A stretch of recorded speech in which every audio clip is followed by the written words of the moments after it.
Good morning.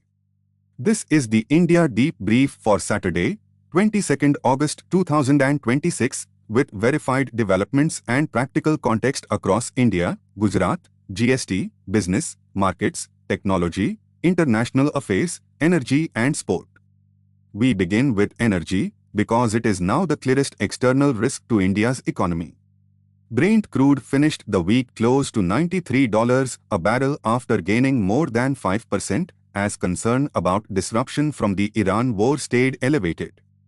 The shock is also spreading to natural gas.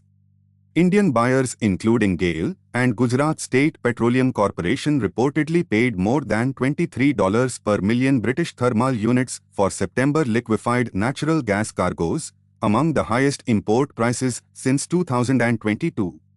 For India, a sustained rise in oil and gas can widen the import bill, pressure the rupee and increase costs for transport, fertilizer, power, chemicals and manufacturing.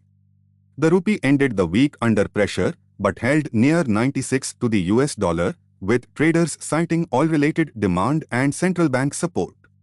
Reuters reported that more than $50 billion of balance of payments inflows announced since June have strengthened the Reserve Bank's capacity to manage disorderly moves.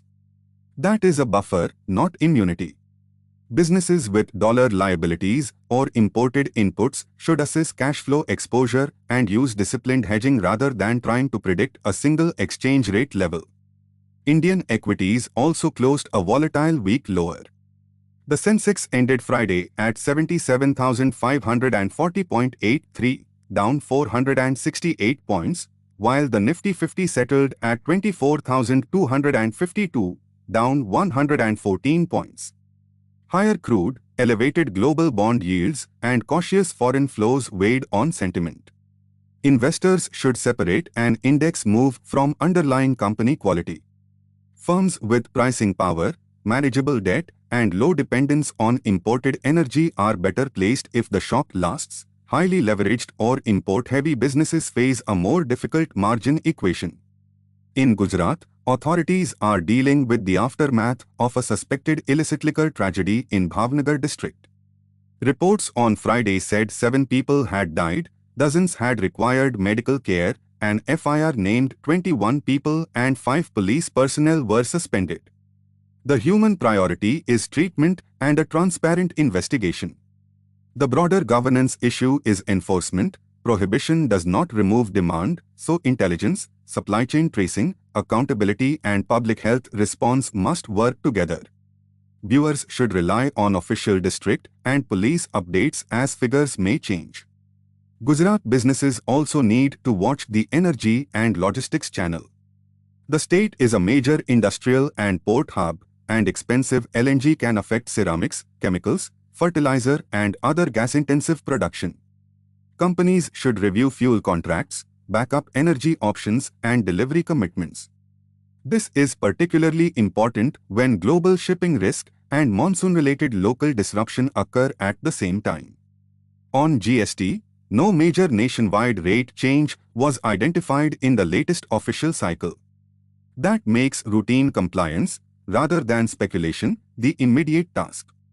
Businesses should reconcile GSTR-1 and GSTR-3B data, validate input tax credit eligibility and preserve invoices, contracts and e-bill records. Recent movement toward operational GST appellate tribunal benches should eventually improve dispute resolution, but strong documentation will determine whether taxpayers can use that system effectively.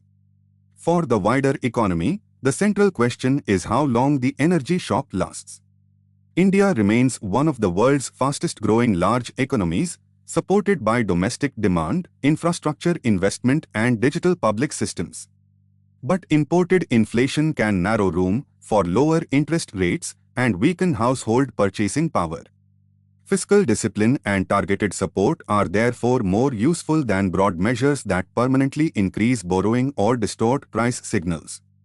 Technology and artificial intelligence remain structural opportunities even though no major new national AI policy announcement was found in the latest 24-hour window. India's strategy continues to combine shared computing capacity, domestic models, data center investment and public sector deployment. The standard for progress should be measurable outcomes, lower processing time, better access, stronger fraud detection or improved public services. Accuracy, privacy, security, bias testing and human review must be built into every high-impact system. Internationally, the Iran conflict remains the main transmission channel into India's economy. Iran rejected new United States economic threats, while wider regional tension continued. India's Ministry of External Affairs reiterated that the welfare and security of Indian seafarers is a high priority and said it is closely following developments in West Asia. That matters because crew safety, insurance, freight rates and shipping routes can affect trade even without a complete supply interruption. Now to sport. India's men's hockey team enters the second phase of the World Cup with confidence after its 5-3 victory over Pakistan. Harmanpreet Singh and Abhishek scored twice each in that match, while Hardik Singh added a penalty stroke. The next phase is less forgiving. India must improve defensive control and convert penalty corners efficiently against stronger opposition. The women's team also progressed after a goalless draw with England and now faces a demanding second-round test. Official FIH sources should be used for confirmed fixtures and live results. In cricket, India's 165-run first Test victory over Sri Lanka in Gale remains an important World Test Championship result. The next match will test whether India can repeat its control in spin-friendly conditions while balancing workload and selection. The next 24 hours should be watched through 5 lenses: crude and LNG prices, the rupee, official updates from Bhavnagar, global bond yields and confirmed Indian results at the Hockey World Cup. This is Good Thoughts. Thank you for watching and stay informed.